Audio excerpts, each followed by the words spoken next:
Hello, welcome to Jason the Old Millennial. I am Jason, here again with my three friends, Bryer from Bryer's Music Showcase, Scott from Sound Lab Studios, and Nick from Townsend 505, all joining to talk about four albums that we picked, that we all listened to, and we're going to review the four albums that we each picked for each other, basically, as we've been doing about every month, anyways. It seems like we just talked just a little bit ago.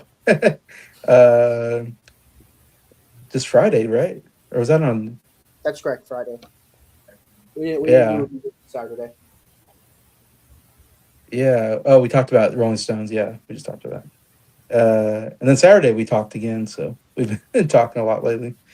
Um, yeah. So we got four albums. We'll go by with Briar's first, then me, then Scott and Nick. All pretty different albums from different eras of time. I would say. Uh, well, I guess two of us have it in the 2000s, and then we Different got genres 60s though. and totally different genres. So yeah, you got some hard stuff, some soft stuff, some stuff in the middle. We'll talk about. Uh, so yeah, without further ado, I guess we'll go with Bryer talk about his album that he Okay, picked. yeah. So the album I decided to present to everybody, the band's called Jellyfish, and this is their first album called Belly Button, which I have to do this every time because of course it looks like nothing at first, but then you have to do that, get the full artwork, which is kind of different. You don't really Okay. see anything like that before. But basically, some little backstory. So this was basically a blind buy last year.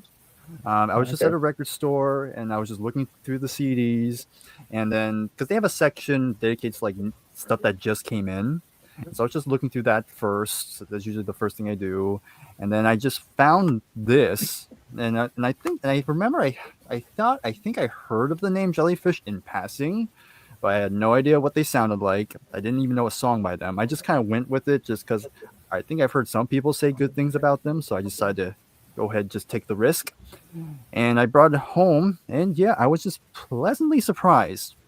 Again, just didn't know what to expect, but I just came out, like I said, just pleasantly surprised. So I did write down a little bit of background info on this band. So basically, this is mainly three people. Mainly, there's other people in the band, but it really just comes down to three members. You have Andy Sturmer and Roger Manning, who they're pretty much the two principal songwriters, and then another guy named Jason Faulkner. Um, so Andy and Roger, they've known each other since high school. They were in a band, and this is the real name of their first band. The band was called Beatnik Biatch. Oh my gosh. Beatch. I'm glad they changed it. Yeah. Well, well, well. They actually did. That band actually did release an album. I have no Oh. idea how it did, but after that album came out, the Andy and Roger decided to leave that band and form their own group. And while they were out, they met up with Jason Faulkner and they decided to just make a whole new band, just the three of them at first. And again, they would bring other people in. They got a record deal. They actually got signed to Charisma label, same one with Genesis and stuff like that. Um, and they put out this album, and it critically it did really well. It got a lot of great reviews. However, it didn't really sell that well despite that. And the band, I mean, Jellyfish only released two albums. They did one more 3 years later, but it kind of fell apart because I think the members, the three guys, were starting to not get along with each other, particularly Andy and Jason. Mainly because I guess Andy had a very big, like more dominating, like kind of persona, I guess. So kind of got rubbed people the wrong way. So the band broke up after that. And like I said, this album didn't sell well. This album only peaked at 124 in the U.S. when this came out, and this came out July 27th, 1990. So literally the first turn of the new decade. Yeah. But they're known for having a lot of influences, a lot kind of a throwback sort of sound. You have influences from the Beatles, but then you have Crowded House. It was also mentioned XTC, um, 10cc. So they had a very eclectic sort of taste, and they kind of brought that into the sound of the band. So just going into the album itself. So again, there's only 10 songs on here, which is again compared to other albums at that time, pretty refreshing. Um, but then album starts off with "The Man I Used to Be," and that I can see why they chose that as the first song because it kind of showcases just how eclectic and sophisticated their songwriting is. Because it has a very great organ intro, but then it kind of switches into this more jazz laden sort of piano bit with little guitar jabs that's very fuzzed out, which again so many different layers to this one. The chorus was very nice. And I thought the vocals. I think the vocals were mainly done by Andy Sturmer. He was pretty much the lead singer here, and I thought it sounds pretty nice. It does kind of have a very, old timey sound to it. Something you would probably hear in the '60s, maybe, but still pretty cool. There's some good string arrangements on the track as well. So that was a very cool opening song. And then you get to That Is Why, which was the second single. A lot more guitar on this one. Definitely, I think the chorus is a bit stronger on this one. It's a nice harmony and some nice bass playing as well. And again, starts out pretty straightforward, but then at roughly the halfway point, they actually switched it up yet again. And then you have a pretty cool guitar solo, which was kind of cool. That was a nice follow-up song overall. And then you have the follow-up song, "The King Is Half Undressed," which was the first single. And actually, even though it didn't do too much in the U.S., some of these singles did chart pretty kind of well in the UK. This song got to 39 in the UK singles charts, and this one's also pretty nice. Has a more jangle, sort of bright guitar sound on this one. I thought the drumming was pretty good. Sounds a bit more upbeat, and I thought the backing vocals were a nice touch. So I thought that was a pretty strong song. And then we get to "I Want to Stay Home," which was the fifth and final single. Got to 59 in the UK. And this is basically a ballad. And yep, Sucker for Ballads is back. And yeah, this was the song that kind of was like, okay, I think I'm gonna have a good time with this album, because I want to stay home, just kind of singing about longing for safety and security, and you always associate that with home, which is something I can relate to. I thought the guitar melody was really beautiful. There's some very subtle percussion, nice harmony. I really like the chorus to it, and even has a nice little horn, a little bit of a horn during the bridge, which is one of my. So this is one of my favorite songs on here. And fun fact, apparently Rod Stewart even did a cover of this song. I listened to it, and it's okay. He does a decent job at it. But I don't think he ever released it. It was kind of part like this archive box set he did. I don't know. Next up, we have "She Still Loves Him." Gets some studio noise before it goes into a nice piano intro with some organ. And then you quickly get an abrupt switch up to something a bit more rocking yet again. It has a good steady beats. Another song that kind of has a very beatly sort of tone to it. Again, the strings were nice. Again, good guitar work. Solid track. It's not one of my favorite songs, but it's still a pretty decent number. All I Want Is Everything. Again, another rocking song. Good fuzz bass, which is kind of nice. And then at some point there was a horn that sounds very similar to Penny Lane. So I thought that was kind of interesting. But yeah, very eclectic. But again, not one of my favorite songs. Now She Knows She's Wrong, the fourth single, got to 49 in the UK. You hear a little harpsichord, what sounds like a harpsichord, which is kind of, again, going back to that throwback with some nice melodic bass. I thought it was pretty catchy, has a good upbeat nature. I enjoyed that one. Then Bed Spring Kiss. Again, the horns start out pretty quietly, but then the acoustic guitars come in, and it's for the most part, it's a very acoustic heavy song that was pretty solid, but still has some good strings and piano in the bridge section. And then you have probably the biggest single on here, and that's "Baby's Coming Back." It was the third single, and yeah, it it did do the best out of all the singles. It got to 51 in the UK and 62 in the US. And you kind of hear it. You can kind of see why. It's definitely the catchiest song on here. It's pretty short and sweet, and you have the acoustic guitars. Just has a very good, very high energy nature. Chorus is great. There's some nice little textures underneath everything. Very fun vocals and some nice backing vocals on here. So, yep, that's definitely another big highlight for me. And then this album closes with Calling Sarah. Has a keyboard and guitar intro, which is pretty nice. Some nice bass. Um, and pretty solid drum beats, keeping us moving. I thought it was a pretty nice way to kind of close the album. So, in terms of again, I'll go with my top 5 favorite songs. Number 5, I have The King is Half Undressed. Number 4, Now She Knows She's Wrong. Number 3, That Is Why. And number 2 is I Want to Stay Home. And then my number 1 is going to be Baby's Coming Back.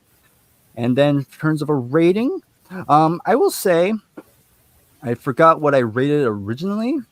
I think I had a little bit higher, but then after giving it another listen, there's like a couple songs that weren't as strong as some of the other ones, so it has dropped a little bit, but not too much. I'm still going to give this a very good score. I'm going to give this a 9 out of 10. Okay. I like there's a good variety in this album. I like some of the throwback stuff they throw in here. There was some pretty nice songwriting, and again, it's kind of one of those things like who knows, maybe they could have been bigger, but I don't know, it just wasn't in their favor at that time. But yeah, overall, I thought it was a pretty enjoyable album. 9 out of 10. All right. Belly Button. What a name for an album. Belly Button. Like what? And Jellyfish. Even Jellyfish is like it just feels like this must be some kind of indie band or something. I don't know. Jellyfish. Yeah, not aware of this band or album. Yeah, from the research I did, it sounds like this supposed to be power pop, is how Something they like like that, yeah. describe it, I guess, and that they were influential, I guess, in power pop of the '90s, which I like power pop of the '90s. That's kind of a genre I think I would enjoy.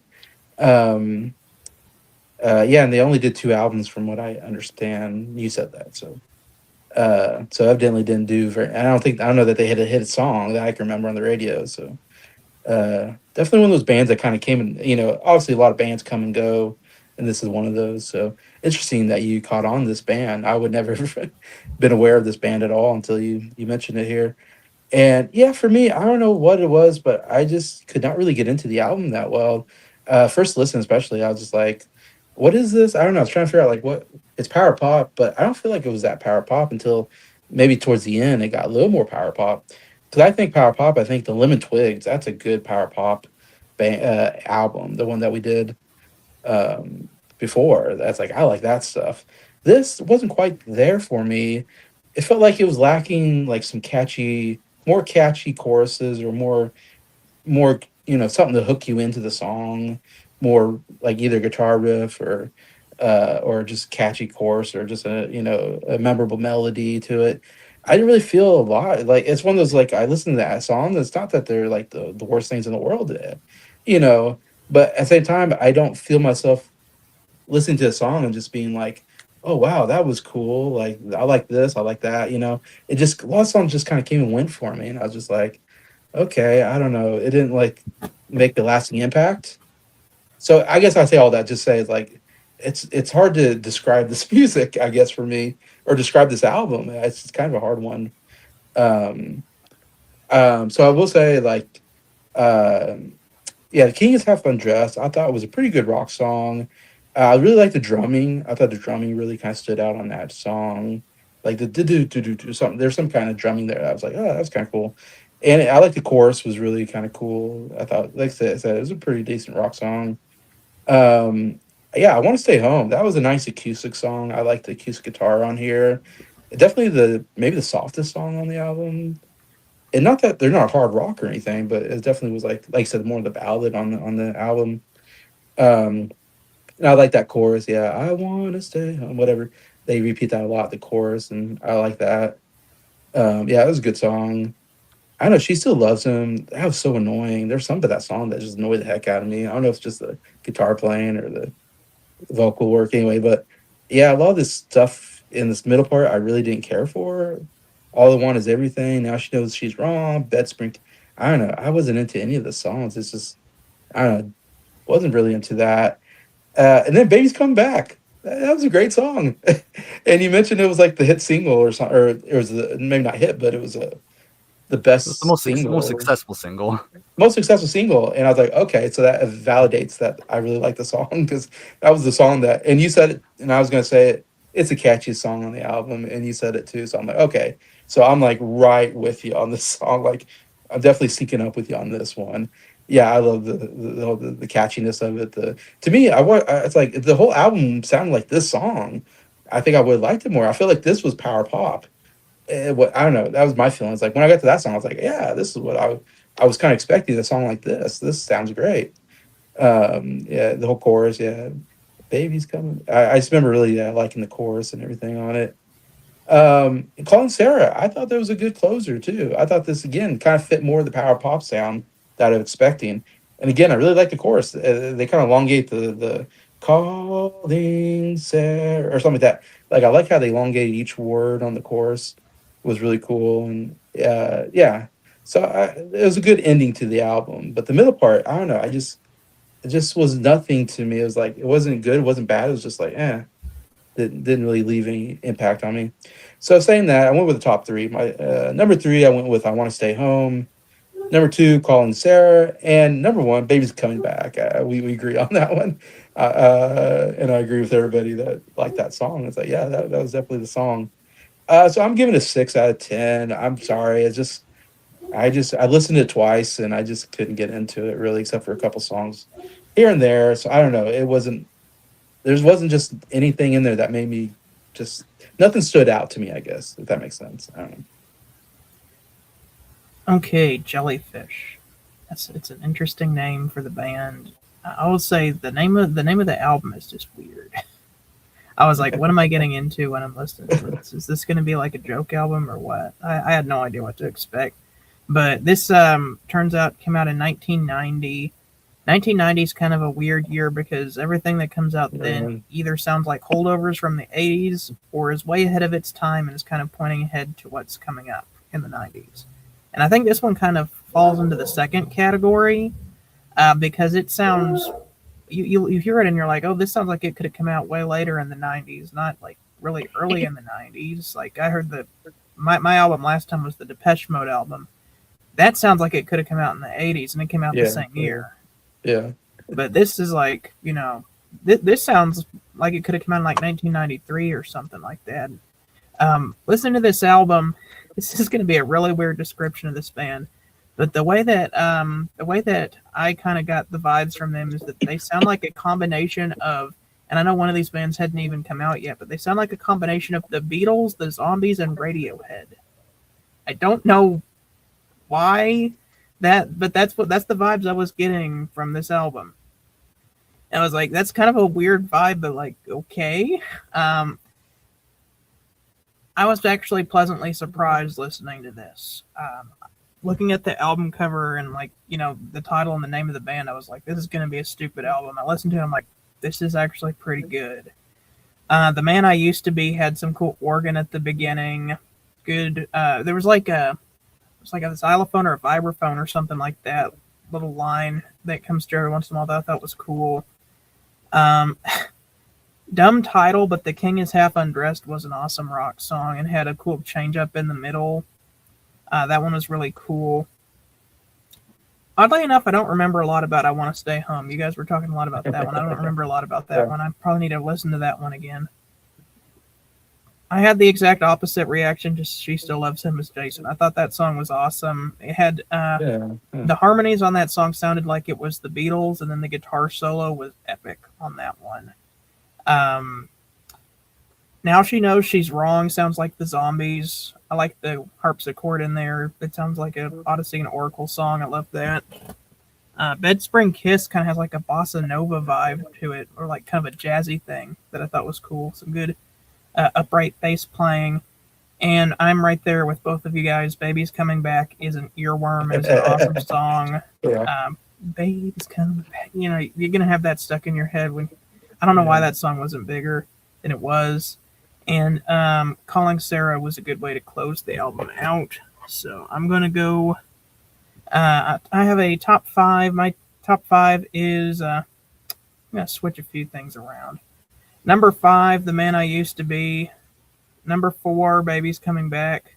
Number three, Now She Knows She's Wrong. Two, The King is Half Undressed. And number one, I put She Still Loves Him. I like the guitar solo in that too much. Okay. But I'm going to give it a 7.5. The score is subject to change. I feel like if I listen to this more, I may have the score go up in it. For a first listen, 7.5. So I was pleasantly surprised by it. All right. Okay. Well, I heard the album only one time, and it's half a really good album, but also a half it's like half really good and like half like songs that I don't really care for that much. But it's kind of like with Scott. I could see this album growing on me over time. But overall, this is definitely an album I need to listen to more. First song on the album, "The Man I Used to Be." It's an all right album opener. I think it's okay. It's not nothing terribly great, but nothing terribly worse either. It's just there.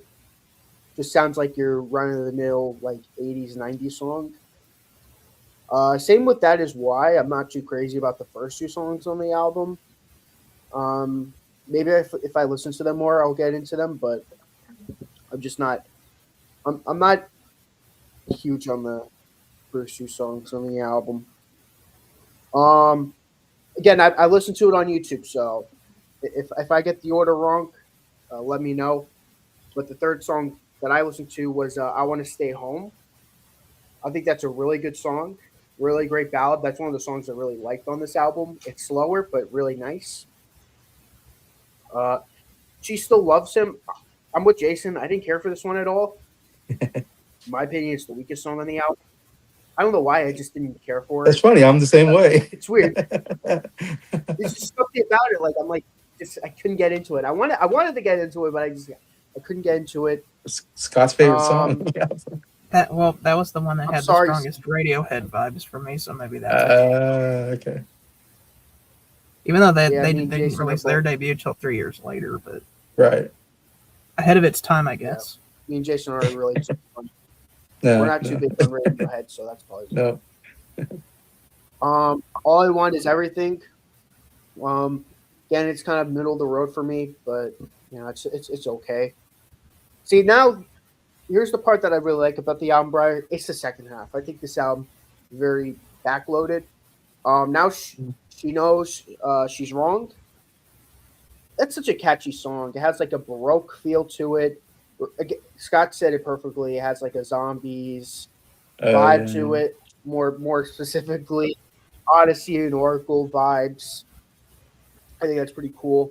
That Spring Kiss it's okay. It's my least favorite song on the second half, but it's okay. Baby's Coming Back. Easily the catchiest song on the album. It's so good. We could all agree that's a great song on the album.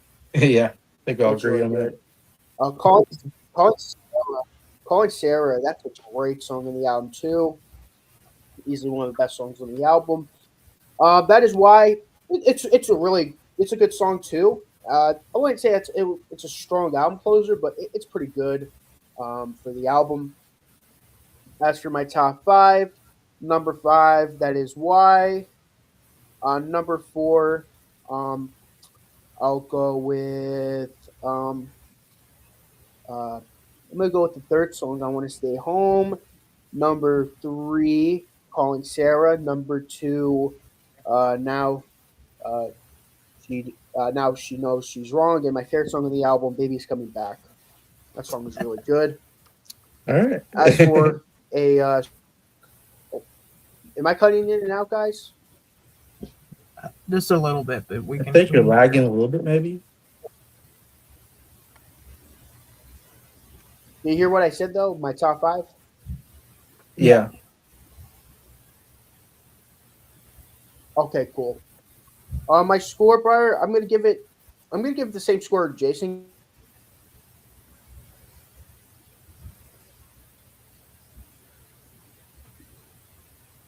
I don't know. I might be losing you now, Nick. Well, he says the same score as you, so I guess it's 6 out of 10 as well. Yeah. I think it froze on me. I'll be having some difficulties. All right. Let's see.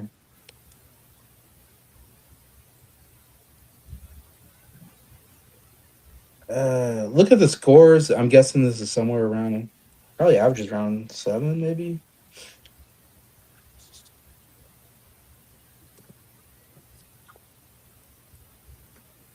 So, Sorry about that.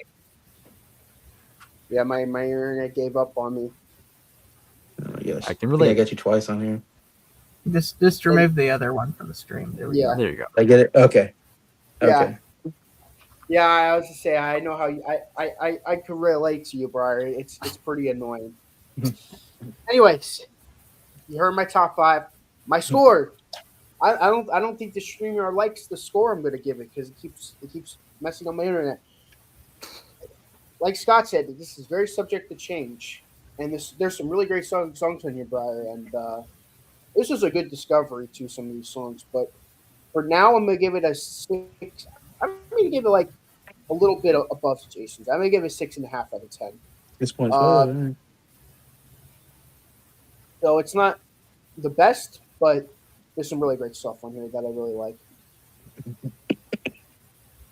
All right. Can you do the math on 6, 9, 7.5, 6.5? What was Scott's score? 7.5. 7.5. Okay. 7.25. Okay. All right. So that's We can our round that up to 7.5. yeah. So Breyer's album got 7.5. Okay. Yeah, there we go. All right. That is Belly Button by Jellyfish. Might be the only time we hear about him, unless Bryan wants to put the second album. There's a second I don't one. have it, so All right. Jellyfish will get like a bump in, I don't know, something. They'll be like, hey, people are talking about us. Even though it was been 36 years ago or whatever. All right, so I'm next. I brought the album Crosby and Nash, which it's Crosby and then like the symbol for and anyways, from 2004. Crosby and Nash, they are the most uncreative when it comes to naming albums, because they have an album I think called Crosby Nash as well, with no except and. it's their full names. Oh, it's David It's Crosby. David Crosby, Graham Nash. Nash, yeah. So they have an album called like David Crosby, Graham Nash. Like we have Crosby, Stills and Nash, album. We have CSN as an album, and then here they just go Crosby and Nash with the and symbol. It's like, can we come?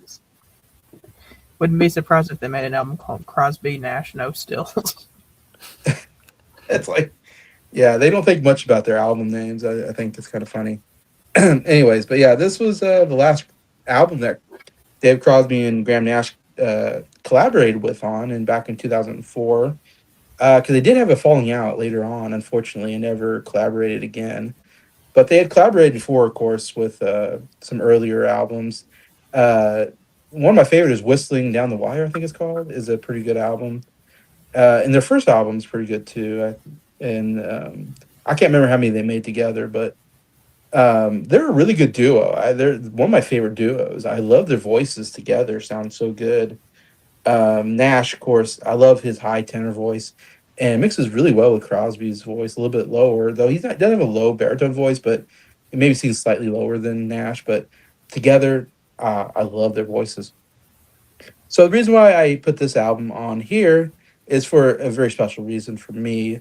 And that is, I saw Crosby, Stills, and Nash in concert back in 2004 here in Wichita at the Coliseum. In fact, my dad and I just drove by it on our way home from Cracker Barrel, and they don't do concerts anymore. It's unfortunately WSU owns it, and they do aviation stuff there. So, but back in the day, the Coliseum, what we call the Coliseum, was the only venue like for concerts almost. We had a couple other smaller venues, the Cotillion, and I forget. There's another place that you can do. Then they eventually built Intrust Bank Arena, and that's the big arena where we've had a lot of big. I saw Paul McCartney there, and that's where the big acts goes. Intrust Bank Arena. It's a much bigger arena that they built just so they can have better concerts because the Coliseum wasn't that big, really. It wasn't that great of an arena. But I always have very fond memories of getting to see Crosby, Stills, and Nash in concert. It was just an absolute delight. And I'm so happy I got to see them before things would break up and they would never get back together kind of later on. But yeah, my dad and my sister and I went and saw this concert. And the thing about the concert was, which I didn't realize, I think, because yeah, I was just becoming a Crosby, Stills, and Nash and Young fan at that time. Like I was aware of, like I had the album, the So Far Greatest Hits album, and I love that album. So I was mostly familiar with the hit songs from that album. And when they came into town, my dad bought tickets, and I was so excited. Like, oh my gosh, I'm gonna see Crosby, Stills, and Nash in concert. Like, this is awesome. Even though they're older, they still sounded really great.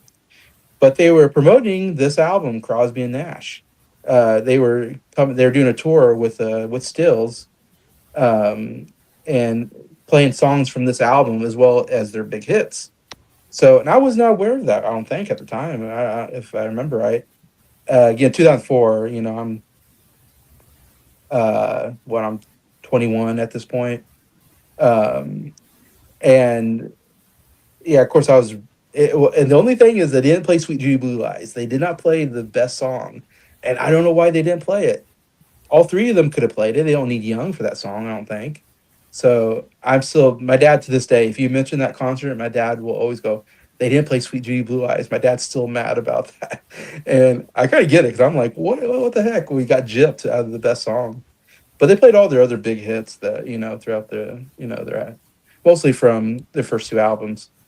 And even Steven Stills, he sang "Love the One You're With," which I thought was kind of cool. Got to hear that one sung live as well. But every once in a while, Nash would he would walk away, like, and it would just be Crosby, or sorry, what I say, Stills. Every once in a while, Stills would like walk away, and it would just be Crosby and Nash, and they would sing songs from this album that they're promoting, and they had their own band, anyways, and that they toured with. One of the cool stories was the piano player was David Crosby's son. That he didn't know he had a son for a long time, of course. Obviously, if you know Crosby, he slept with a lot of women, so he may have a lot of kids out there he doesn't know he had.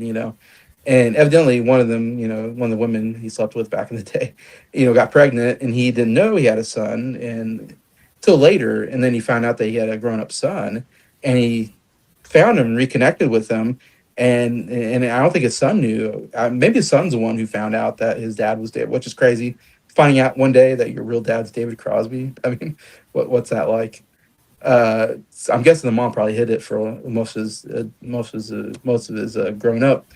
But they connected, and guess what? He's a really good piano player. So it's kind of cool. It's like, well, even though he had no influence on him, he had um, that talent for musicianship anyway. So that was a real cool story. Dave Crosby talks about the story when I saw them. Anyways, that his son, so that was cool. It's like, wow, his son's right there playing piano with his dad. He's a famous rock musician. But anyways, this is a really cool band. And anyway, so they started singing some songs from this album, and I was like, these songs are so good. I was so blown away by how much I enjoyed the new stuff. Because a lot of times old bands, they'll, you know, we just want to hear the classics, right? We want to hit the hit songs. Anytime they're like, "Oh, we're gonna play stuff from our new album," it's like, "Oh man, not the new album." You're like, "I want the old stuff. I don't want the new stuff." That's usually how it is, because it's hard for a band that's been around for, or, artists for a long time to come up with good new stuff. It doesn't happen very often, but this is one of those cases though where they started singing their new stuff, and I was like, "Man, this stuff is really good." Uh, Especially Nash. I thought Nash was such a good singer. Like, we talked about this before, but Nash is my favorite member, and I know Nick kind of agrees with me on that. I don't know if anybody else, but that to me, it was that day when I saw him in concert. I was like, I love Nash's voice. Like the songs that he kind of mostly led were my favorite songs in the concert. I was like, man, he still just sings so great. I love his style. Anyways, but anyway, so I wanted to talk about this album just because it brings me a lot of nostalgia, and I have such fond memories of getting to see them in live concerts.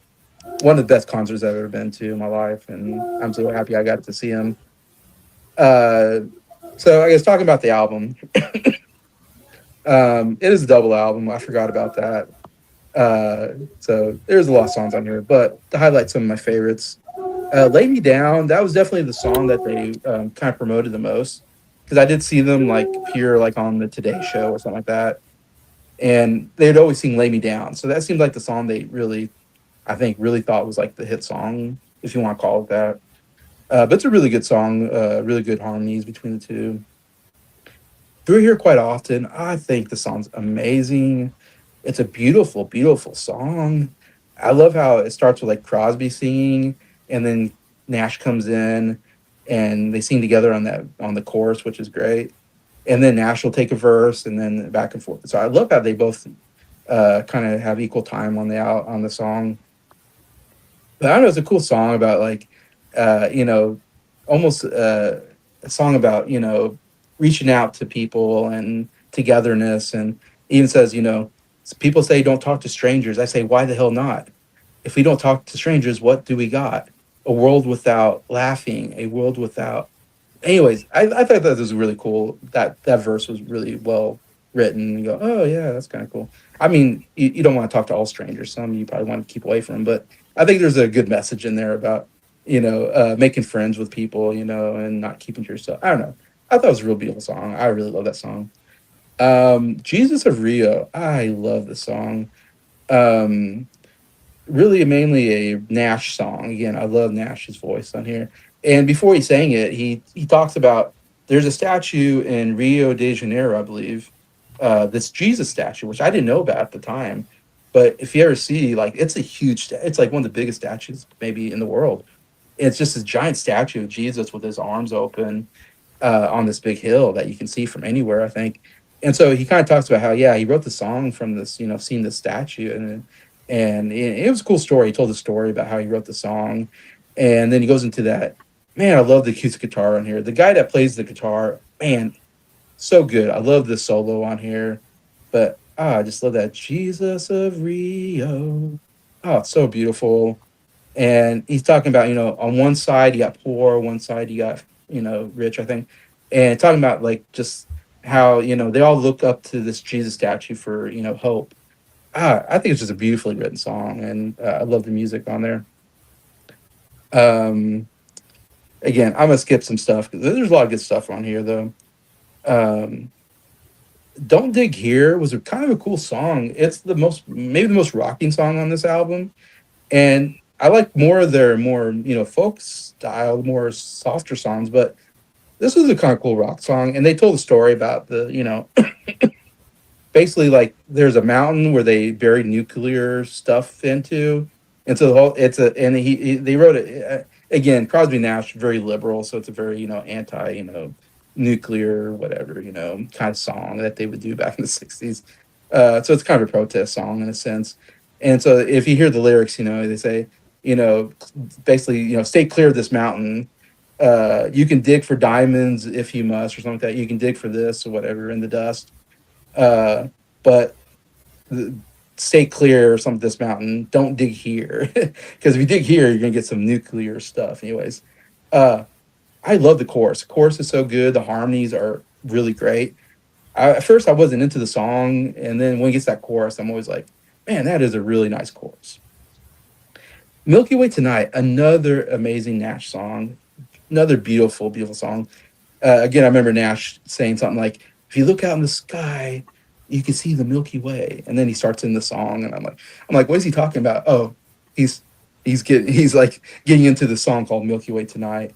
And again, I love the song. You can almost see the Milky Way tonight. Oh, beautiful, beautiful song, just about the Milky Way, about our galaxy. Penguin Palm Tree, I like that song too. I think Nash is great on there. There's great harmonies on that song as well. Shining on Your Dreams, great. Love that. And then the album ends with "My Country 'Tis of Thee." I mean, interesting ending to the album with a patriotic song. And if you don't know, the song was played on the show West Wing, and that's why they added it to the album. So they didn't write it for the album, but they did this version for a TV show. Anyways, it was appeared on that TV show, and this was a great version of the song. Oh my gosh, the guitar playing, the harmonies are amazing. Love this cover of "My Country 'Tis of Thee." Good closer to the album. Anyway, so that's just a brief. There's so many songs to talk about. I'll just mention those. Some of my favorites on here. Highlights, anyways. But out of all of them, my top five. Number five, I'm going. I do top three, but since this is a double album, I'll do top five. But I could do a top 10 if I wanted to. But number five, I put "Shining on Your Dreams." Number four, "Penguin in a Palm Tree." Number three, "Through Here Quite Often." Number two, "Milky Way Tonight." And number one for me was "Jesus of Rio." Was my favorite song on this album. And I'm giving it 10 out of 10. And that's because of the nostalgia factor, obviously. The fact that I heard these songs for the first time in concert was such a cool way to discover, a new album, a new song. I remember after I saw the concert, I immediately went and bought this album and listened to the heck out of it on CD. That's how much I enjoyed the songs that I heard in the concert, and I really like the album. It's a great Crosby and Nash album, in my opinion. So, sorry, that's my long-winded speech, but I hope you enjoyed me telling the story. All right, to you, Scott. Crosby and Nash. As we all know, we're all pretty much a big fan of the first two Crosby, Stills, and Nash albums here. Crosby, Stills, and Nash and Deja Vu. So I was excited to get to hear this album here that was done by two of the members later on in their career. This was actually pretty good. I felt like both of their voices aged pretty well, especially you can hear that straight from the first song here, "Lay Me Down," which I thought was fantastic. That sounded like, man, if they could have got Stills in there, that could have been like a classic sounding CSN song. The harmonies sound just like they did back in the day on that song. That's my only gripe though, is that's the one song that I'm like, the harmonies sound just like they did back in the day. Yeah. The rest of the songs, they sound close, but it's like they're just missing something. I don't know what it is. But I feel like their voices both aged really well, but oddly enough, I feel like Graham Nash's voice kind of deteriorated a little bit, which brought it down just a little bit. He still sings well, but if you compare it to Marrakesh Express or Our House or something like that, Teach Your Children, his voice isn't quite what it used to be. Whereas I feel like David Crosby's voice is still right on, it's still really good. Through Here Quite Often, I thought that was a good song. I agree with Jason. I like the verse about, why shouldn't you talk to strangers, go out and make friends. Jesus of Rio was an amazing song about the statue in Rio. Kind of had a chill vibe to it.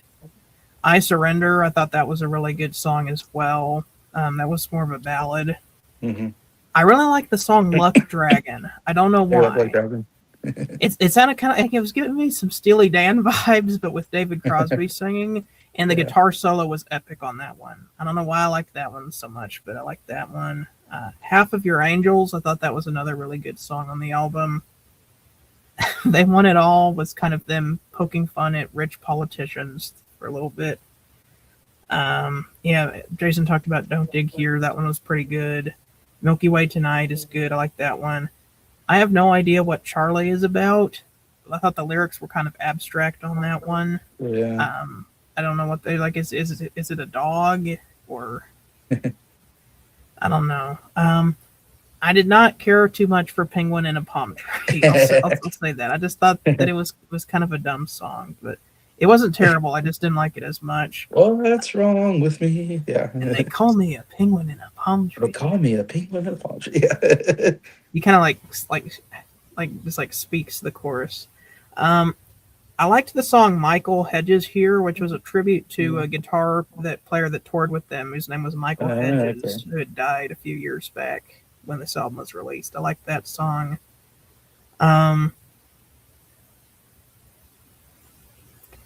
it loses a little bit of steam there near the end. I like kind of the earlier songs, but I did like the "My Country 'Tis of Thee" at the end. I thought that was a good song, a good cover of that. My top five, I have five. I put Michael Hedges here. Number four, I Surrender. Number three, Half Your Angels. Number two, Luck Dragon, and number one, Lay Me Down. And I gave the album a 7 out of 10. All right, Nick.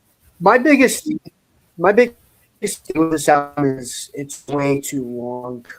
Yeah. Like it's way too long of an album. And for me, it's like they're way past their prime. That's like my biggest problem with these later artists. Like artists I really love when they're older and way past their prime is not only is their music not as good as it used to be, but they start making long albums.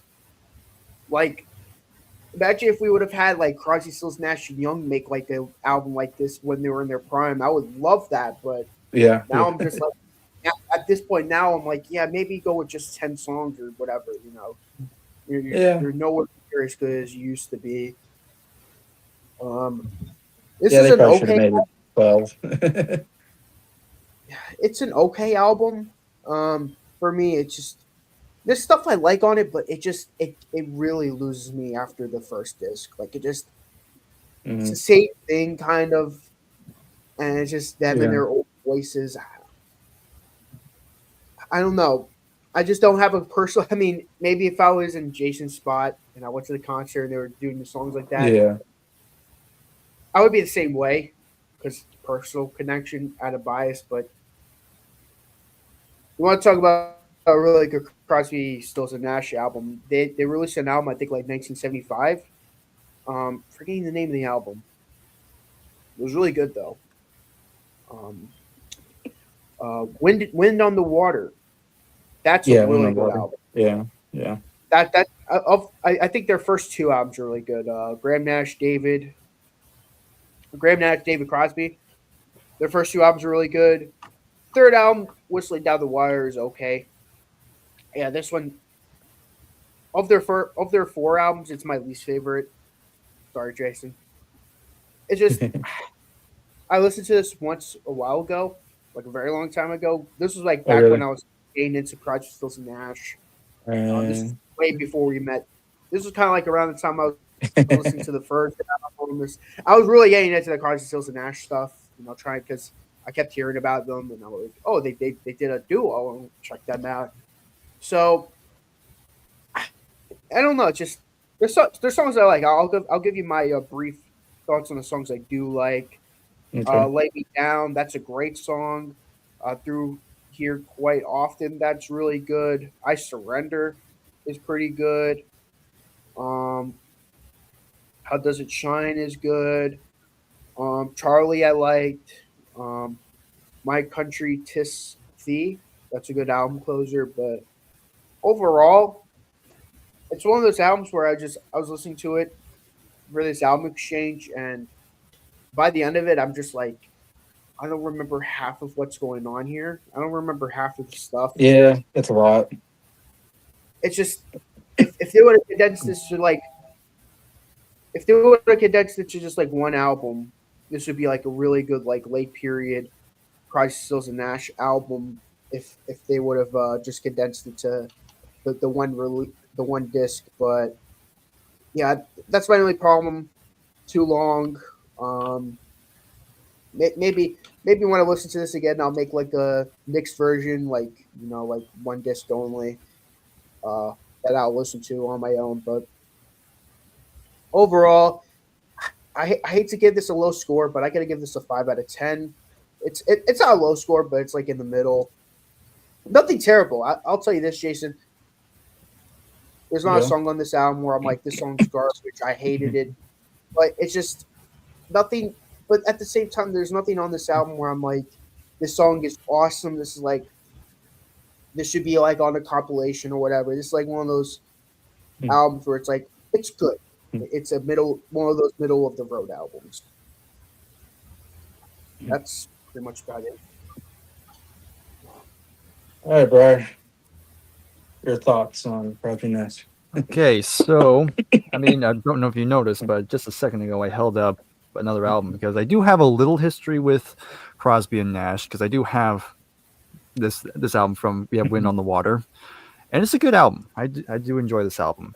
And so when Jason recommended this one, of course I had to ask which Crosby and Nash album are we talking about? Is it this one or the early one? But yeah, it had to be this one.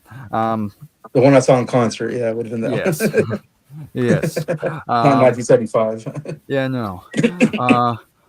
But so I was kind of I will admit I was a little apprehensive because I did look. It is 2 discs because Yeah, it literally is 2 separate discs for everything on this thing. So but I was willing to give it a go, and so I listened to the whole thing, and I came out at the end thinking to myself, yeah, this ain't my style. No, probably not your style. It was kind of too mellow for me. Yeah, pretty mellow. But that all said, there are good things. Like I will agree, I do think Crosby and Nash, I think they still sound pretty good, vocally. That is, but I do agree with Scott. I do think you kind of hear Graham's voice slightly aged a little bit more, but I still think it sounds fine. I love his voice. No, I'm not saying it's bad. I'm just saying it's. I heard him live, and I thought it sounded great live. It's not bad. Yeah. It's just different. Crosby Yeah. sounds practically identical, but Nash is just a little smokier, I guess. Yeah, Crosby was surprisingly pretty good. Yeah. Yeah. So again, vocals I think are still pretty good. I still think they harmonize fairly well together. But again, it's a long album. There's like 20 songs on here, and there are some decent songs on here. There are songs here that I did like, but a big chunk, similar to what Nick says, I think the first disc it starts out pretty decent, but then when you get to the second disc, that's when you really it starts to drag a lot more. But just kind of going through the tracks briefly. Lay Me Down, I do agree. I think it kind of sets the tone pretty well. Again, still have a nice harmony. Is still pretty good. I was going to skip a few, but Through Here Quite Often, that was another song I did like. I like the vibe of that one. But then you get stuff like Grace. It's like 40 seconds of like, did it really need to be here? So probably not. So there's stuff like that. I'm like, you could have easily cut that stuff out. But Jesus of Rio, another pleasant song. I did like that one too. I Surrender had some nice percussion, which was a little different, kind of changed the pace. Yeah. I do agree with Scott. Luck Dragon was pretty rocking. It was probably definitely one of the more rocking songs that kind of again changed the pace of things. But then again, from that point, it starts to get more spotty. Again, there's some songs I'm like, it's fine in the moments, but it just doesn't quite click with me. And there were some songs I just felt dragged too long. Some songs go for like 5-6 minutes. I think they could trim some of that stuff out. Like Don't Dig Here, I do agree the chorus is good. I think the chorus is the best part of the song, but again, 6 minutes, I think they could trim stuff out. Yeah, it's one of the longer ones, isn't it? Yeah, but I do agree. I mean, Milky Way Tonight, definitely the best song on the album. I think I definitely think Graham sounded really good on here. I really like the melody of it, and it sounds like there's mandolin on the track, which was pretty nice. Yeah. And then Crosby coming in with the harmony. I do like that one. That's probably one of the songs I can see myself going back to on its own. But we're on the second disc, and it doesn't. There's a lot of songs that I was just kind of like, just not for me. My Country 'Tis of Thee, again, it's a fine closing song. I can see why they decided to close with that one. Makes sense. But just gonna go into the top 5. Number 5, I have Lay Me Down. Number 4, Jesus of Rio. 3, Luck Dragon. Number 2, I Surrender, and then my number 1 is going to be Milky Way Tonight. Um, so again, it's fine for what it is. I can see why people will like this one, but for speaking for someone like me, who can only take so much mellow music at once, it's not really gonna be an album I can see myself going back to often. So with that said, I'm somewhere between Scott and Nick. I'm gonna give this a 6 out of 10.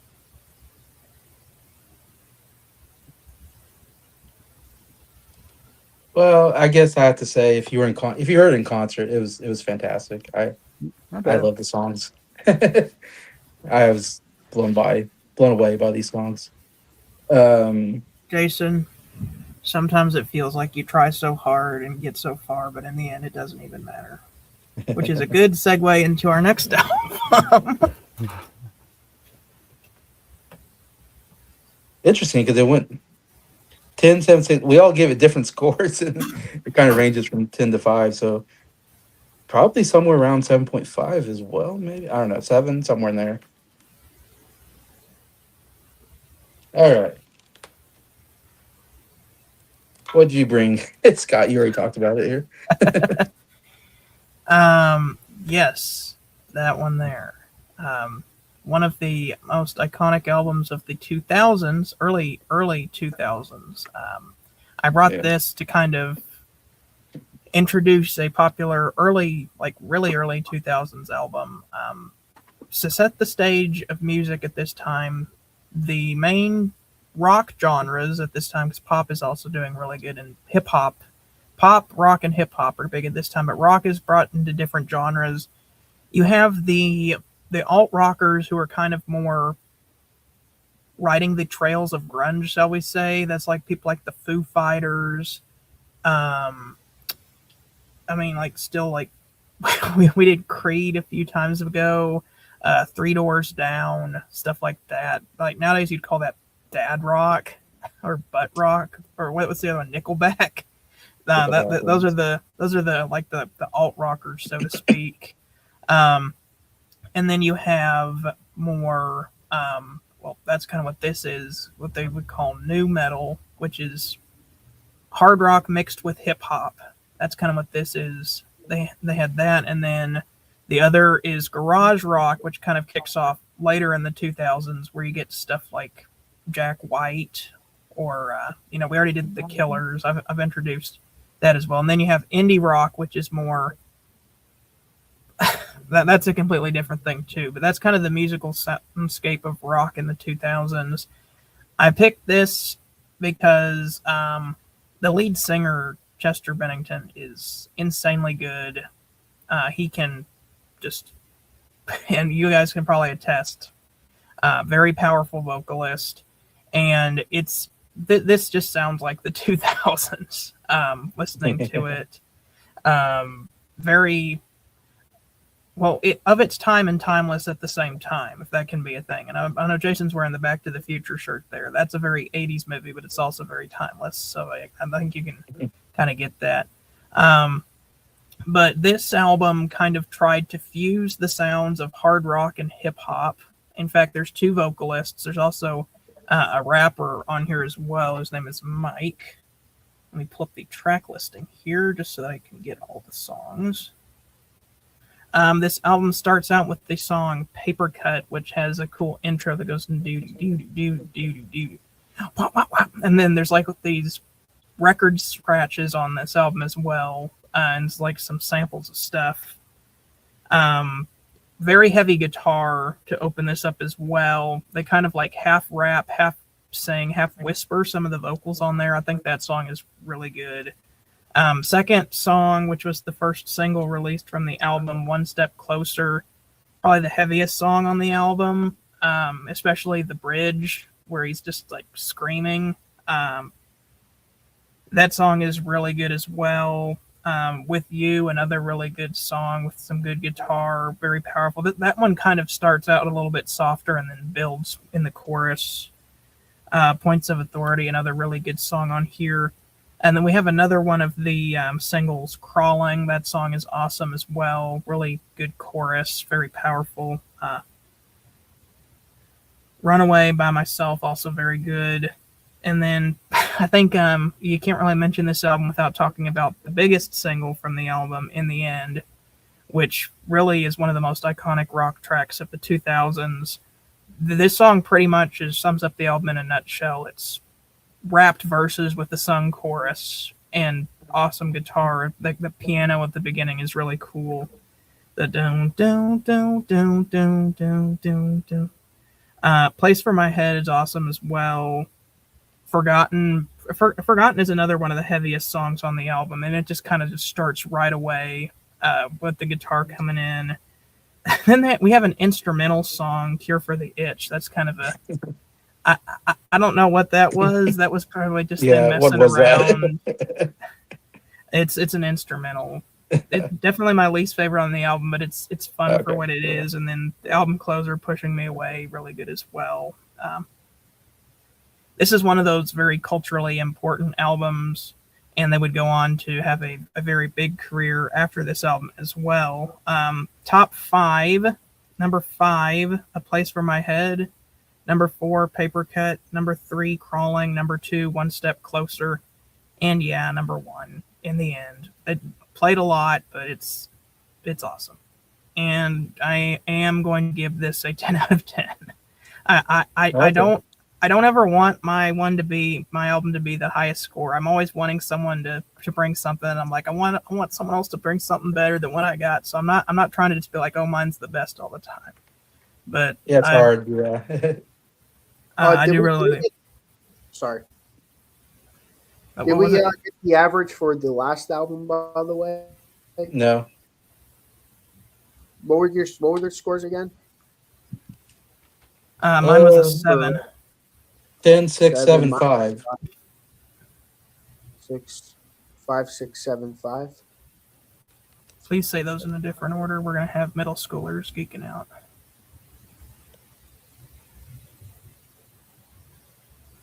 What, for the Crosby album? 5, 6, 7, 5. That sounds. Jason 10, was 10. 10. 10, 6, 7, 5. 10, 6, 7, 5. Okay. Yes. 5 by 4. 7 out of 10 is the average for your album. Sorry, I had to get that done.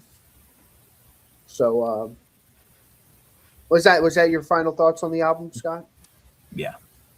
Okay, cool. Okay, my thoughts on the album. I'm gonna be honest. When I first heard this album, like a long time ago, this was like back when I was in high school. I thought this album was extremely overrated. This was like a while ago, though. This is like talking about years ago. I thought this was extremely overrated because back when I was getting into albums and I was looking up like essential albums, this is one of them. I'm like, okay, I'll check it out. I don't know why I just didn't like it. I don't know if it was because of the singing or I don't know why I just didn't like anything on this album. I thought it was super overrated. But I Yeah. think at one point Bryer mentioned it at some point. I forgot when, but I remember me and Bryer at some point. It was like a year or so, and I remember hearing him talk about this album, and I was like, okay, I'll check this album out again. I liked it. I thought it was a good album.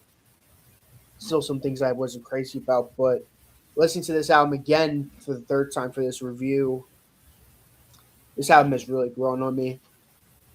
I wouldn't say it's a 10 out of 10 yet, but it's an album that for me has to grow on me more because it's different for me. I like the metal part of it, but I'm not the rapping part of it. Kind of like it's just weird having like two different things at once, two genres. That's the hybrid theory. Yeah, I'm not used to it, so it's gonna take me a little more to get into it. But I'll tell this to you and Scott and Bryer. This album's really good. Paper Cut I really enjoyed. One Step Closer is good. With You is good. Bunch of Authority I liked. Crawling, that's like really great. That's like that's some heavy stuff I really like. Runaway I liked. By Myself was good. In the End, one of the best songs of the album. Place for My Head was really good. Forgotten, I enjoyed. Here for the Itch was good and Pushing My Way, great album closer. Um, my top five. Number five, I'd say One Step Closer. Number four, uh, I gotta say In the End. Number three, I'm gonna go with Paper Cut. Number two, uh, I'm gonna go with Pushing Me Away, and my favorite song on the album, Crawling. That song is awesome. As for my score, I'm gonna give it an 8 out of 10. But again, it is subject to change.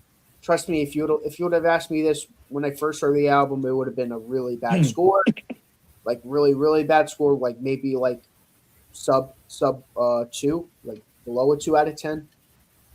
But this album really has grown on me, especially knowing the history behind it, and knowing about the tragedy of one of the band members that happened to them. So it really kind of like it kind of gives me the appreciation how like this album has like really grown. Like a lot of people, this album is like a really personal album for a lot of people, so I can really respect that too. But yeah, I enjoy this album. Not like one of my favorite albums, but I'm glad Scott brought it up in the album exchange because if it wasn't for that, I probably would have never listened to it again. I probably would have never talked about it. So that's the beauty of the album exchange. If you like this one, the next one's even better. Their Oh, second okay. album.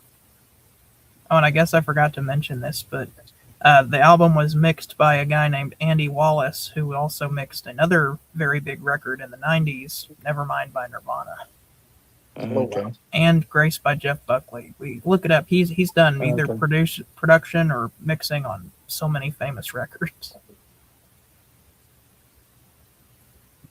All right, Bryer, I believe you're a fan of Linkin Park, so I'm curious what your thoughts on this album are. I guess it's not a big stretch to say I'm probably the longest fan here. Yeah. Yeah. I figured So you were. yeah. So when Scott mentioned this album, I was like, oh, this is gonna be easy. Yeah. Plus, but yeah, I've been a fan of Linkin Park for some time. I mean, I've listened to their music ever since I was a young kid because they're one of the few bands my brother likes as well. So I grew up listening to some of the hits growing up because he liked their stuff, and they've always had a very special place. Again, when Chester Bennington. When he passed, that was a very big moment because that was like almost an end of an era to me because of how much I grew up hearing his voice, and I still kind of feel that way to this day. But yeah, this album, I mean, it's a great debut album. I mean, it pretty much speaks volume on who they were. So I'm just gonna go right into the songs. I mean, Paper Cuts, yeah, I mean that's a great opening song. You have that sick beats. Again, you get that hip hop influence, but you still got that heavy guitar. And then you have Mike Shinoda, who's doing the rapping part. I mean, I never minded his rapping. I think some people kind of make fun of his rapping style because he's not like your typical like very hardcore rap. It's very straightforward. It's nothing too crazy in terms of the flow, but I think it suits this music very well, and you can it may be kind of helping. It's a bit more accessible too. Like if you're not like a rap person by any chance, like maybe he's a good starter to get an idea. But that all comes together when you hear Chester's voice, which has a great contrast between the rapping, but then Chester has that very aggressive, very big sound from his voice. That was always a great contrast. I've always liked that. And I really like the bridge section. So yeah, Paper Cut, great opening song. Then One Step Closer, great guitar riff. And then Chester's taking more of the lead. And again, you got a great sense of his range. He can do some more mellow stuff, but then he can go right into the belts at a dime. And I think the chorus is really catchy. So I've always liked that one. With You, a little bit more bass on here, albeit a bit simple bass, but still pretty cool. You still got the hip hop tropes with the record scratches, but I still like the keyboard underneath, and I like the very intense chorus to it. I like how they switch up between the two. Points of Authority. Again, probably definitely really leans more on the hip hop, but still got the guitar. But still, I like that song quite a bit. Crawling, I mean, that's a pretty much a classic in their whole discography. Probably the second most known song on this album. Great synth melody on here. Again, the vocals just come barging into the chorus. Again, I love Chester's vocal delivery on that one, so it's a classic one. Runaway.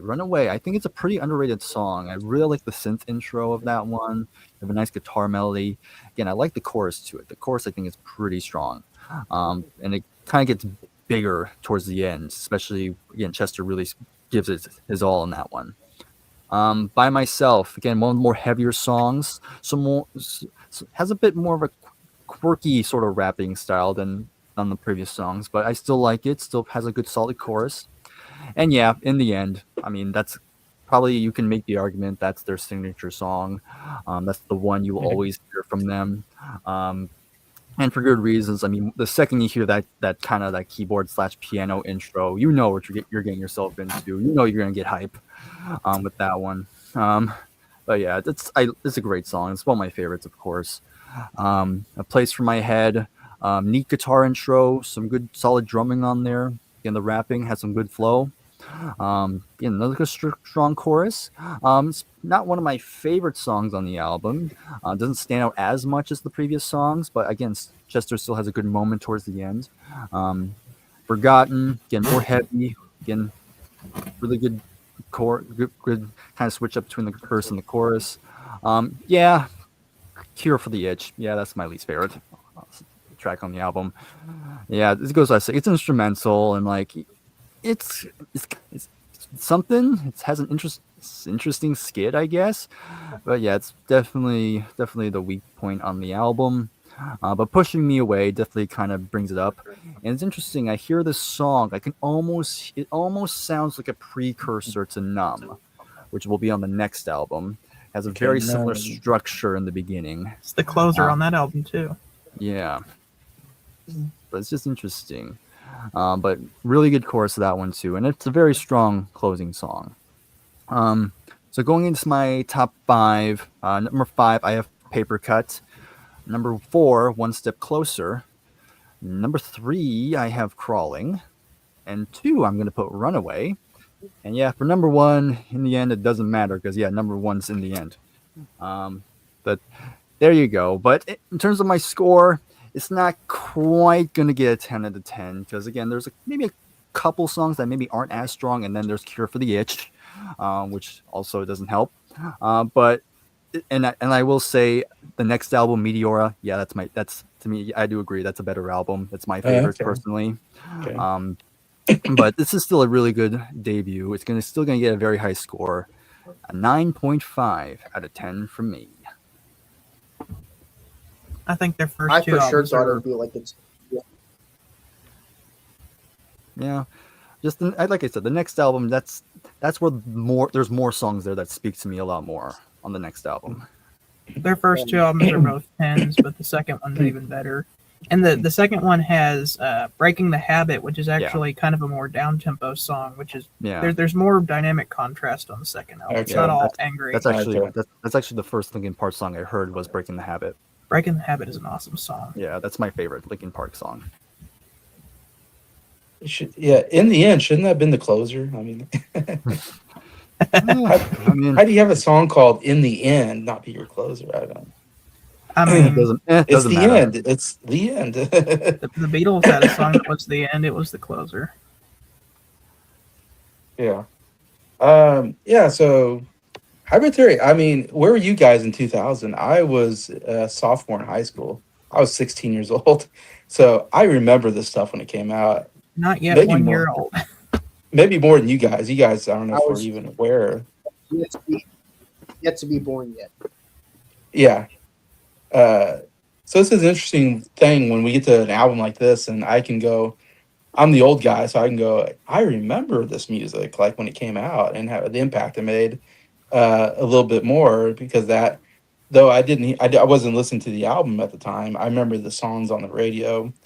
And I remember, Linkin Park, man, when they came out, it was like, whoa, what is this? This is some Chester Bennington has just one of the most unique voices I've ever heard in rock music. I mean, it's definitely you know it's him when he sings. I mean, it's just something when you hear the sound of his voice, you're like, man, that guy has power in his voice. And their songs were all over the radio, like like uh, like I remember One Step Closer and In the End was like the two big songs here. You mentioned Numb. I can remember that now that you said that. I was trying I can kind of remember that in my head. Like, oh yeah, I kind of remember that. Crawling. I don't know if that was a hit song. It should be. And it sounded familiar when I was listening to the album. I was like, this sounds like this is a song I might have heard, but I don't know. Uh, Definitely should be a hit song. Kind of has that same kind of feel to it as the other hit songs on the album. But yeah, yeah, I think this album, this music, like when I was 16, I was very much, I was, I don't know, something about when you're a teenager and there's this anger that you have, there's this angst that you have over the world for no reason, just because that's the way it is when you're growing up as a teenager. You don't understand.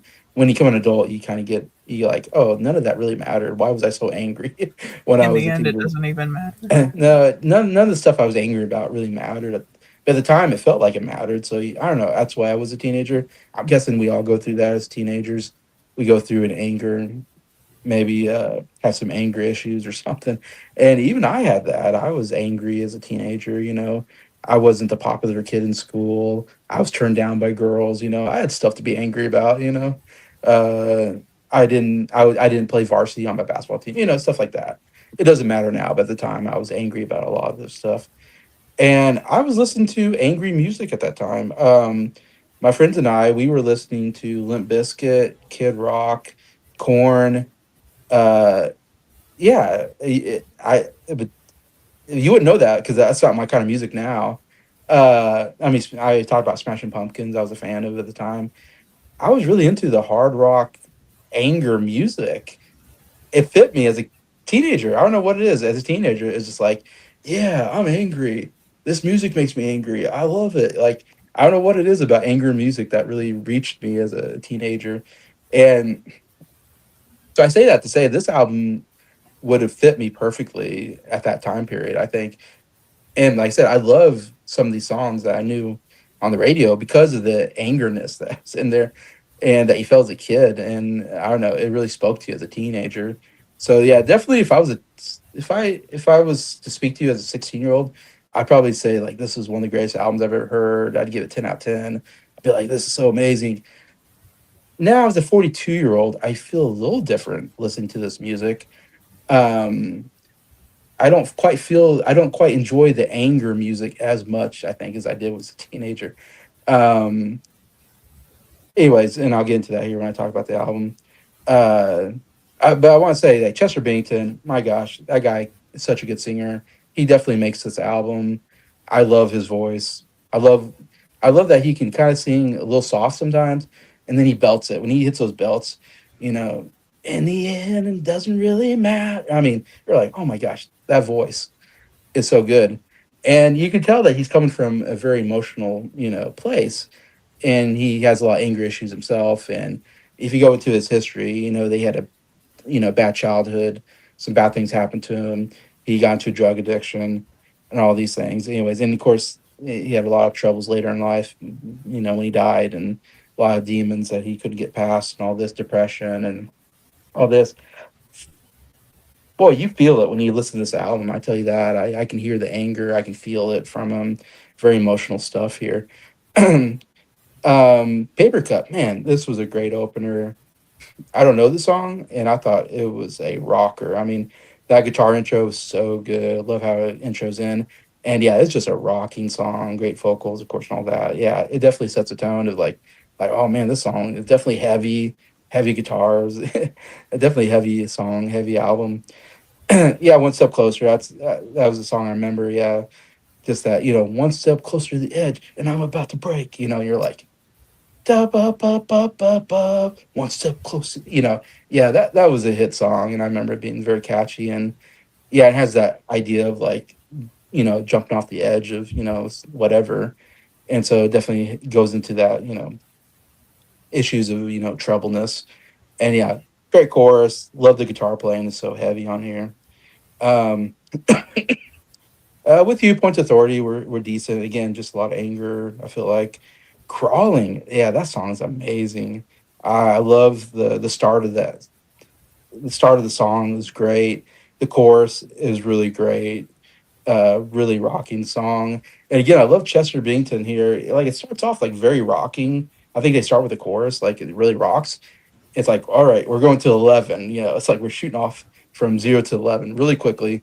But then he goes in the melody, I mean, in the verses, he goes back to kind of more soft, which is really cool because I think his, soft voice is really good too. He has just an overall really good voice. But then I love that you get back to the chorus and then he belts it again. So I love the contrast of like soft and loud in that song. It's really good. But yeah, great stuff there. Um, yeah, like Runaway is okay. Be Myself, I really did not like the song. It's too much anger. My notes just say it's too angry. The song, I just felt like, oh my god, like I started after a while going, man, can we dial it back a little bit? It's just too much anger.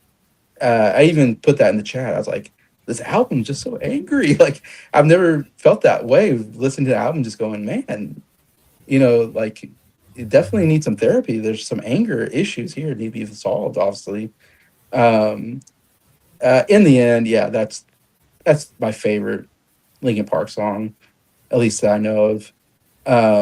That beginning, that bum bum bum bum bum bum bum bum, whatever. I try so hard, bum bum bum bum bum, bum. And like I'm not big on the rap, but I like it on this one because I love how he's like the contrast between him kind of doing like the rapping, and then you hear Chester in the background, like in the end, like you hear him singing. Oh, so good. The two singing together, kind of with that contrast. But that chorus, yeah, that chorus, that's like the voice of teenagers, at least of the 2000s. Like that, if there's a song that explains what it's like to be a teenager in 2000, this is the theme song for you. I try so hard, I got so far, but in the end, it doesn't really matter. I loved this song when I was a teenager. I remember listening to this over and over again because I was pretty, not to talk too much about myself, I was pretty depressed as a kid. I had a lot of issues with like depression and stuff like that. And this song was one of the songs that really spoke to me. It was like when I was depressed and I was like, yeah, what does it matter? No matter what I do, I fail, that kind of feelings. So I do remember those emotional feelings at the time. And it's still though, yeah, great song. A Place for My Head, too angry again. I just like, I can't, it's too much anger for me. I can't listen to it. Forgotten, I thought was really good. Great guitar playing there. Cure for the Itch, I just put down gibberish. This is just a gibberish song. Like, what is this? I guess it's instrumental, he said. Because I remember listening, going, they're talking, I think, in it. There's like, it's just weird. It's a weird song. And it's just like, definitely one I could have done without on the album, but it's like, it didn't go anywhere. Anyways, Pushing Me Away, I thought was a good closer as well. There's some good stuff there. Overall, yeah, the vocals amazing, some great guitar playing. I mean, like I said, we talked about Siamese Dreams. I do love a good heavy guitar riff, and you get that in this album anyway. So yeah, I totally get why this was a big album, a hit album for them, why they became a big thing, and why they for people around that era like me, I can see why people maybe my age or younger really love this music. Anyway, saying that, my top three, I went with number three. I went with Paper Cut. I thought that was such a great opener. Really did it for me. Two, Crawling. Yeah, that was amazing. Number one, obviously, In the End, it's the obvious choice here. It's just so good. That chorus, just oh my gosh, it's just one of the best. It's how can you not sing to that chorus? And I think there's a music video where he's like, I don't know if they're like in the rain and he's like on the edge singing this. It's like he's yelling this thing in the abyss. In the end, doesn't really matter. It's so good. Uh, so this is where I'm at with this. Like, I do love the vocals. Like I said, there's a lot of good stuff here. There's some good hit songs. My issue though is it's too much anger. It's too overwhelming. When I listen to this album, I just get too overwhelmed with all the anger, emotion. It's very emotional. It's almost too much for me to take, and maybe that's just me. So I'm giving a 7 out of 10 because of that. Like if it was like I think about Siamese Dreams. Siamese Dreams, like we talked about last time, it has those heavy songs like Cher Brock, whatever, but then it hits you with Disarm, a really cool like ballad, and you're like, wow, I love. As you said, the next album has more contrast, so maybe that's just what I need is a little maybe dial back the anger a little more. Give me a ballad here and there, not just heavy stuff. It's just a little too much for me. Anyways, that's where I'm at.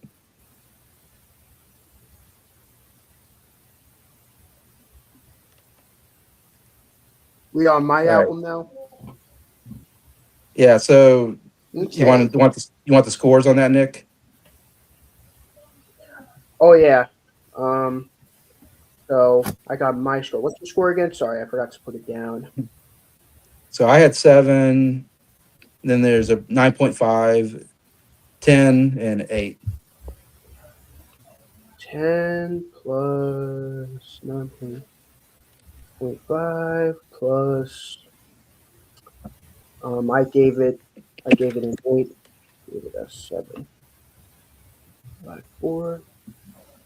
8.5 out of 10. Well, 8.625, but we'll round it down to an 8.5. So Yeah, good score. Very good score. so far, Scott has the Yeah. Oh yeah, the definitely. highest rated album. Surprisingly, I mean, again, if we would have been reviewing this album way long ago, this would have been the lowest rated album because I would have gave it a really bad score. Mhm. So, so it's Yeah, it's better yours off. So your album, Nick. awesome. Reach Out by the Four Tops. Yeah, this is probably, I wouldn't say none of their albums are like really big. Like Yeah. that's the thing about Motown albums is that their albums aren't big. They have Yeah. big songs, but they don't have like big albums. Like I know the Supremes have Where Did Our Love Go? I know that's pretty big for Motown. Yeah. Of course, Stevie Wonder in the mid '70s had his run. That was pretty big, but of the albums, I would say that's big, quote big, Yeah. is Reach Out. Um, a lot of big singles on here. Reach Out. If I Were a Carpenter. Stay Near the Shadows of Love. Bernadette. Walk Away, Renee. Their version of it. So, if there's an album people usually go to, it's usually this one because it has the most like big songs for them in their initial run. But yeah, the reason why I picked it is, well, I had you guys pick an album because again, I want you guys to know these Motown albums. I think Motown has some really great underrated albums that no one talks about. People talk about rock albums of the '60s, like the Beatles, all of that, and I think Motown is so underrated, and even if you guys don't like this album, I just want you guys to at least know it exists. Like, just be aware of it. Like, hey, the Four Tops, they made an album. Let's, my favorite album is the first album, personally. That's my favorite album, but there's not as much big songs on that album. Baby, I Need Your Loving, people know that song, but I wanted you guys to get like a good, like, I think this is like a good introduction album. If you like this album, definitely check out their first album. That's a great album. It's their self-titled album. Even check out their second album. It's called Second Album. So Yeah, I remember that. so Second check out some more Four Tops if you like this album. If not, let this be the last album. But my review, title track. Oh yeah, Reach Out, I'll Be There. That's a fun song. Oh, I love that song. I'll Be There. Pretty fun. Their version of Walk Away, Renee. I think it's better than the original. I've always liked this version better than the cover. The only reason why I heard the cover version was because I was aware people are like, I've heard this version first. People are like, this is a cover. I'm like, this is a cover? Like, this sounds so like the Four Tops. Like, and they're like, yeah, Left Bank made this song. I'm like, Left Bank? What the heck is Left Bank? That's how I just the Left Bank album. Yeah. Walk Away, Renee, Pretty Ballerina, which that album's awesome too. I think the album Walk Away Renee probably a little better than this album, but I don't know. I think they're both really good albums, but Yeah, that's a good one. I love this song though, Walk Away Renee. I think they really make it their own. The Left Fake version, it's like more baroque. This is like Yep. soul. Yeah. They make it their own. They make it put a great new spin on it. Love this song. Um, Seven Rooms of Gloom. Oh, that's another great song. I think it's like I sit in a house, house of stone, 7 rooms of gloom. Like pretty cool stuff. I think that's a great song. Their version of If I Were Carpenter, easily the best version of this song. I've yet to hear a version of If I Were Carpenter I think is better. I like the Johnny Cash June Carter version. It's a good version, but this version just destroys that version, like obliterates it.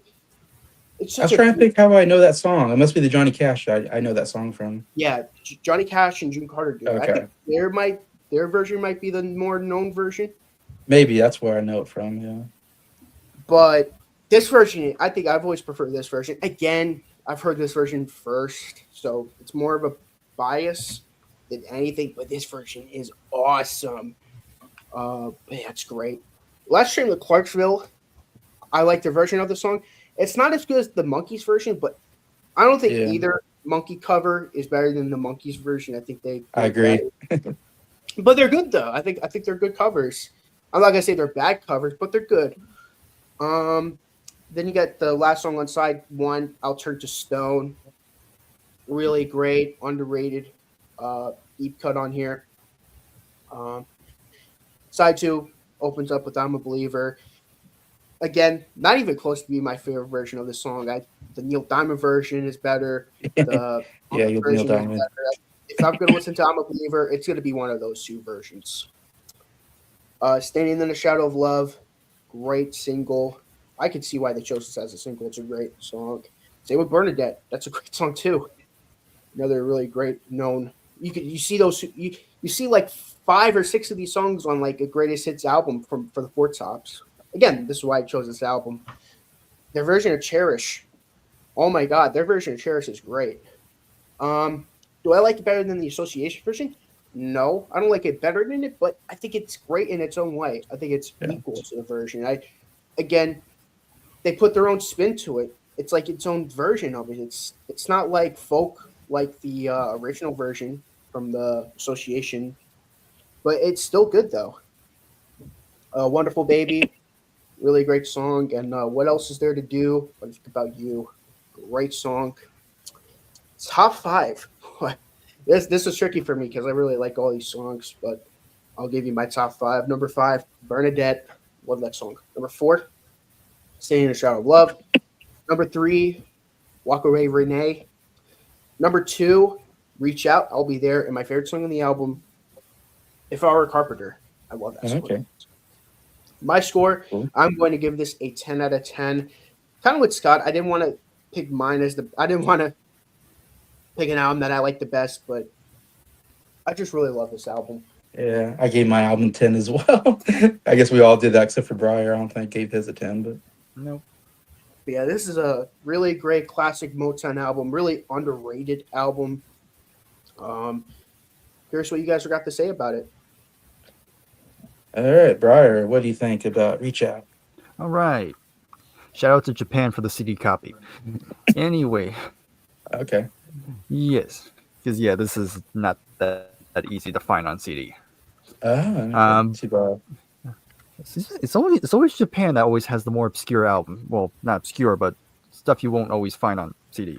Yeah. But anyway, so Four Tops. So of course I heard of them, but yeah, first album I'm hearing from them, and yeah, this was a very enjoyable listen. I really enjoyed this album quite a bit. Don't have too much to say. Mine will be kind of brief. It's a short album, so it goes through pretty quickly, but you enjoy the time with it. So the first song, Reach Out, I'll Be There. Really starts up with a really nice notes. I like the bass playing on it. There's even sounds like flutes on it. Good vocals, both very soulful. But then once you get to the chorus, that's when it clicked. Like, oh yeah, I've heard that song. I don't know where, but I've heard it somewhere. So I did know one song going into this, Well, there's a couple songs I knew, but I'll get into that later. Um, but yes, I mean, Reach Out, great opening song, really good. Walk Away Renee, nice follow up song, has a good uplifting feeling. Again, nice horns, good bass, needs some strings on there, which was a pretty nice addition. Very nice song. Seven Rooms of Gloom, surprisingly with a title with the word gloom in the title. It actually has quite a bit amount of energy on this one. Um, nice good vocals that kind of belts out. Again, very fun song. If I Were a Carpenter, nice good mid-tempo track, nice backing vocals. I think the backing vocals were pretty good. Some nice strings on here. Very pleasant song. Last Train to Clarksville, of course, I mean, that's the one song I also knew, but of course I knew the Monkees version. I mean, yeah, I agree. They're not better than the Monkees, but for what it is, they're still pretty fine. Um, I mean, they're pretty close to the original, but yeah, again, they're fine covers. But yeah, I don't know if I would go back to them. I'll Turn to Stone has a nice rhythm, very has a kind of catchy nature to it, which I liked. It's nice piano. I'm a Believer. Again, another Monkees cover. Same as what I said about Last Year in the Clarksville. Pretty much the exact same things I have to say about that one. Standing in the Shadows of Love has a little different percussion in the beginning, which kind of made it stand out a little bit. Has another catchy nature to it. Yeah, pretty strong chorus. Bernadette, another song I liked. That's the thing about this album. There's no songs I don't like on this. I think every song in here is pretty nice. Um, just, Bernadette, I like it. Don't have too much to say, but that doesn't mean it's a bad song. I just kind of like it. And then Cherish, the Association cover. Yeah, I really like their rendition of that one. Could it be? Could it be that I like this more than the original? Don't know, but I think they're very close. But yeah, I think it's a real. I think of the covers that I knew, that's probably one of my favorites on there. Um, then you have Wonderful Baby, pretty solid song. Again, you have good strings on it, pretty nice. And then the last song, What Else Is There to Do? Again, nice, good, catchy song to kind of close out the album. So pretty consistent album. There was no songs I didn't like. It was just a very pretty good listen all the way through. And like I said, it's short, so it doesn't overstay its welcome. It gets to the point, and you just kind of feel good while listening to it. This is what you want in a Motown album, I guess. So my top 5 songs, I have What Else Is There to Do at number 5. Number 4, Seven Rooms of Gloom. 3, Standing in the Shadows of Love. 2, I'll Turn to Stone. And then my number 1 might be the obvious choice, but I have the title track, Reach Out, I'll Be There. In terms of the score, again, I'm going to give it a pretty nice score. I'm going to give this I'm not going to say it's a high, but I'm going to give it I'm going to give it a 9. Not a high 9, kind of on the lower 9, but still a 9 at the end of the day. So yeah, Reach Out. I liked it. Really enjoyable. All right. So there's high nines and low nines and middle nines. And Number 9s. all right. So when we've been going through we went through all the '60s on our top 10 albums per year, and of course I was listening to all the four top. I listened to all like the Temptations, the Drifters, the Four Tops. I was listening to everybody, like all the Motown stuff, because I wasn't super knowledgeable in Motown and before, and so listening to the albums was really cool and really getting into these, Smokey Robinson, of course, and the Miracles. I mean, and there's some really good albums there that I really enjoyed. And Four Tops, definitely one of my favorite Motown groups from that period. Lots of great stuff, and yeah, this was my favorite Four Tops album. I remember um, when we were doing 1967. I believe this made my top 10. I think it's made like maybe number 10, like it barely made. And 67 is a good year of music. I mean, we all know there's a lot of good stuff coming out that year. Yeah, and I remember Reach Out made it in my top 10. That's how good this album is, I think, and made it in there.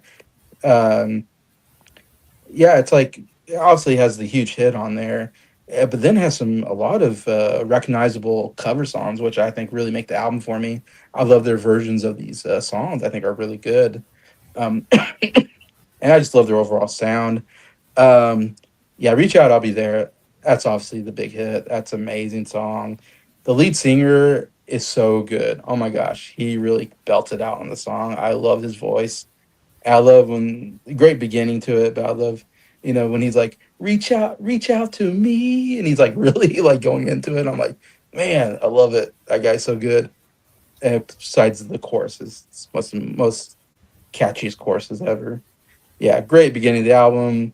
And then Walk Away Renee. This is one of the best cover songs I've ever heard. I mean, I was gonna say the exact same thing Nick said, and Nick kind of stole everything I was gonna say. Uh the I love the song. This is one of my favorite songs.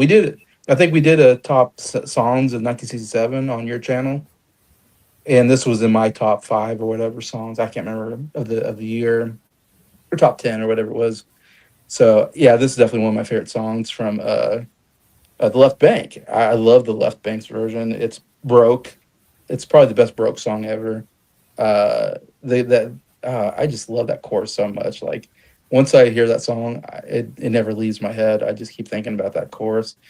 And I love that Four Tops take the song and they make it Motown, and it works. It's like if you want the broke version, listen to Left Bank. If you want the more Motown version, listen to this Four Tops. Both are amazing versions of the song and a little bit different, but it still captures that great chorus. The Walker Raven, and the singer is so good here. The Four Top singer, and they sound so good together on that chorus. That walk away Renee, I won't follow you at all. Oh, amazing stuff. Yeah, if I were a carpenter, yeah, real good stuff. I always think of the if I were a carpenter and if I were a lady or something like the back and forth between. But yeah, this is a good version of that song as well. Last Train to Clarksville, I agree, not nearly as good as the Monkees, because I think the Monkees I like their rocking version. Their version is a little more rocking, and I like that version a little bit better that way. This is a little different, but still good. Yeah, Alternative Stone's pretty good. Again, I'm a believer. I love that song, but this is not nearly as good as Monkeys or Neil Diamond. I agree, are better versions, but still, I like the song. Uh, I'll just skip the Bernadette. That's a great song. That's another like hit song for them, I believe. But yeah, great stuff. Very catchy. Cherish, another great cover. Another one of the best covers I've heard. Probably like Association a little bit better. The harmonies are so good on the Association, but this is a really great cover of Cherish. I mean, one of the best I've heard.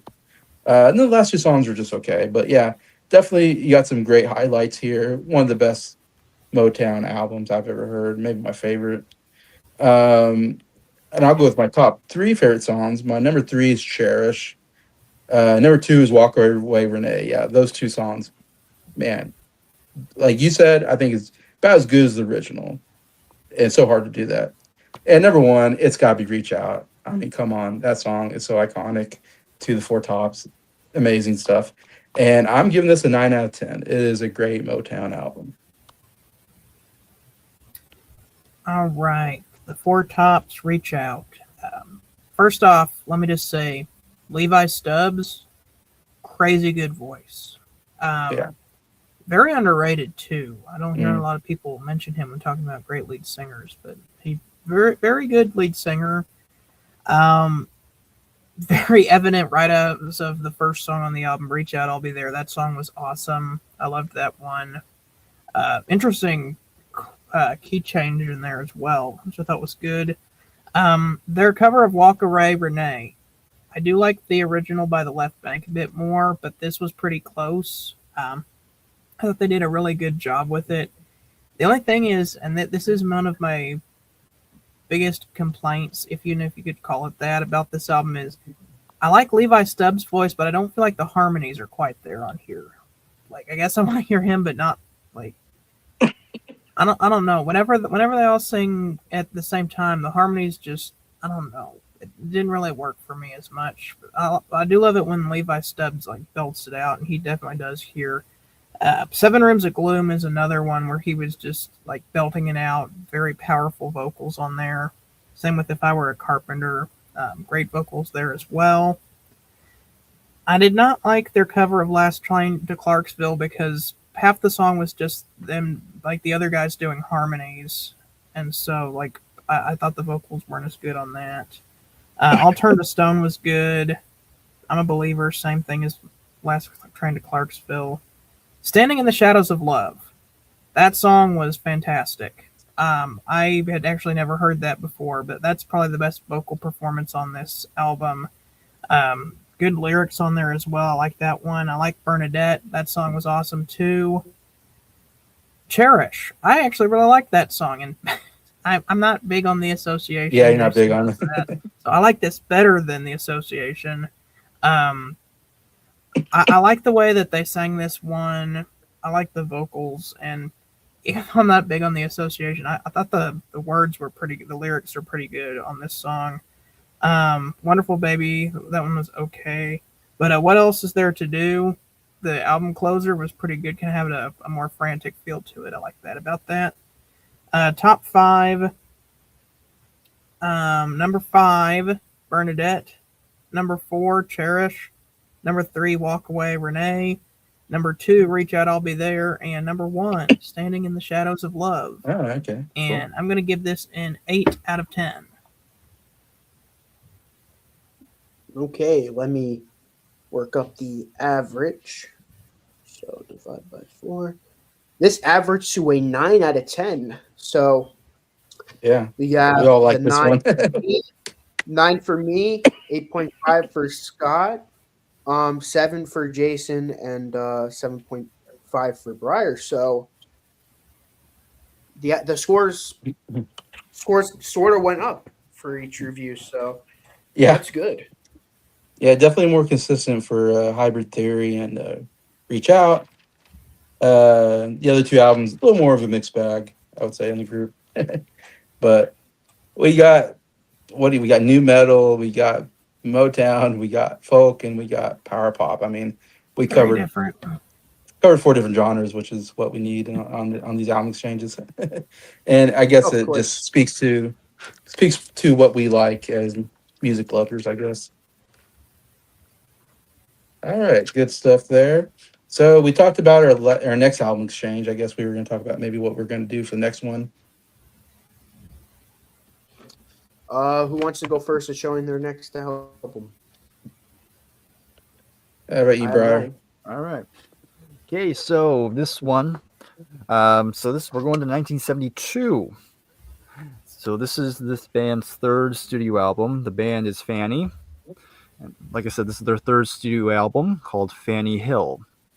So I kind of decided to go with this one because they're known as a rock band, but here they're kind of, you have that rock edge to them, but they also have a little bit of a pop, incorporating a little bit more pop sort of sensibilities on the sound. So you get a little bit of both. I think it kind of blends pretty well. And of course, pretty influential band. You know, they were like one of the first like all-female rock bands to be signed to a major label. So I think that's kind of worth mentioning. And again, the 2 of the members, they're 2 sisters in this band, and they're Filipino representing. But besides that, yeah, it should be interesting. Yeah, all female rock band. You don't see that very often, do you? Like that. But yeah, for me, I putting out a movie soundtrack called A Mighty Wind, which was a mockumentary that came out in the 2000s. Part of the Christopher Guest directed movies. He directed these, of course, he got This Is Spinal Tap, directed first by Rob Reiner in the 80s. And then you got this slew of Waiting for Guffman, Best in Show, Mighty Wind, and For Your Consideration were kind of the 4 Christopher Guest mockumentaries. And this is probably my favorite out of all of them because it's about folk music, and I love folk music. So I love this is a good homage to these aren't actual folk songs that came out in the 60s, but it's an homage to that period of time, I think. So all the music is by the actors in the movie, and one of them is Catherine O'Hara, who just passed away a couple of days ago. So I really want to do something and talk about Catherine O'Hara and her impact. My album, I already told the story before. I'll go deeper into it whenever I actually do the next album, but it's the best music discovery that I've made so far this year based on, oddly enough, a music video I saw. The album is called Under the Iron Sea from 2006. And it sounds like if Tony Banks from Invisible Touch era Genesis played for Coldplay. It's the best way I can describe it. Okay, I'm gonna go with an album that I just bought today. Lou Bega with a little bit of Mambo with the hit song Mambo number 5, parentheses, a little bit of dot dot dot.